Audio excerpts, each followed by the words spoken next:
Most people think redneck has to do with sunburned necks. But in fact, it actually starts in the 1600s during a religious war in Scotland.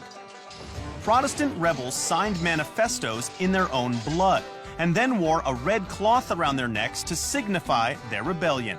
From there, redneck evolved to mean any Scottish Presbyterian. It only became a slur later, when thousands of Scots-Irish Presbyterians arrived in America, where they weren't completely welcomed by the original English settlers. And that's just one example of a good old country expression that's popularly misunderstood. Just like redneck, hillbilly once had a very precise meaning. Scots from the Highlands were called hillfolk, and during a war in the 1600s, the Scots who supported King William of England were called Billy Boys, after their patron, King Billy.